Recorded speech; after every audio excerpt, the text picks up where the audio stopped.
Les Allemands ont fait déjà la déclaration avant que le président n'arrive. Ils ont réaffirmé leur attachement à la souveraineté de la RDC.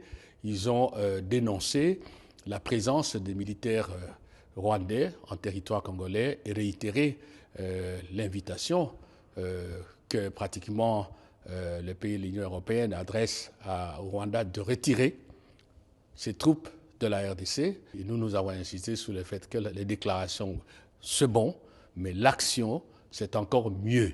Il faut accroître les pressions sur le Rwanda, brandir les sanctions. Nous avons parlé de relations avec l'Union européenne, les affaires des MOU signés avec le Rwanda, alors qu'il y en a déjà un que nous avons signé il y a pratiquement 3 ans. Et nous avons dit aux Européens, venez d'abord qu'on applique les MOU qui a été signé avec vous. Et l'Allemagne peut jouer un rôle. Si vous tenez à votre MOU avec le Rwanda qui ne produit pas les matières premières précieuses, stratégiques dont vous avez besoin, à tout le moins, mettons-nous d'accord sur les mécanismes, les règles de traçabilité qui vont nous garantir qu'on ne touchera pas aux produits qui viennent de la RDC. L'affaire de 20 millions d'euros dont on a dit que l'Union se proposait de donner encore une fois au Rwanda, la Belgique a été claire et le contre. La France aussi, je crois la Hongrie comme d'autres se sont montrés très réservés. Nous avons demandé à l'Allemagne d'avoir des positions très claires là-dessus.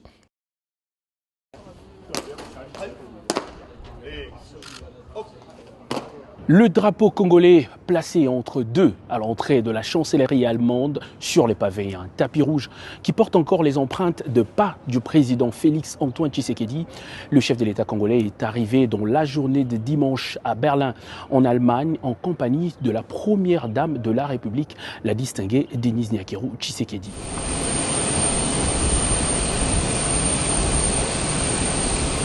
Le président de la République a ensuite été reçu en début de soirée par le chancelier allemand.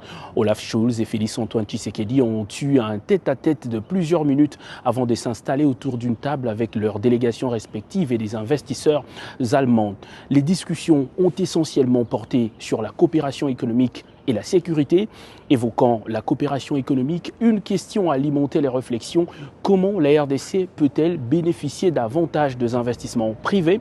La République démocratique du Congo a rejoint l'année dernière, vous le savez, en tant que 13e pays africain, le G20 Compact with Africa lancé en 2017 par l'Allemagne. Cette initiative propose une approche partenariale visant la mise en œuvre de réformes favorables à l'environnement des affaires et à la mobilisation accrue des investissements privés dans le pays membre. Et concernant la crise sécuritaire dans l'est de la RDC, l'Allemagne ne cache pas sa position. La République fédérale soutient les efforts de la médiation de l'Angola dans le cadre du processus de paix de Luanda. Une évidence est que la République démocratique du Congo entretient de fructueuses relations amicales et de coopération avec l'Allemagne. En 2023, en plus de son aide au développement de plus de 200 millions d'euros, l'Allemagne avait fourni une assistance humanitaire de 47 millions d'euros dans l'est de la République démocratique du Congo et promet, malgré la baisse de fonds, de maintenir la situation de la RDC comme une priorité humanitaire pour 2024.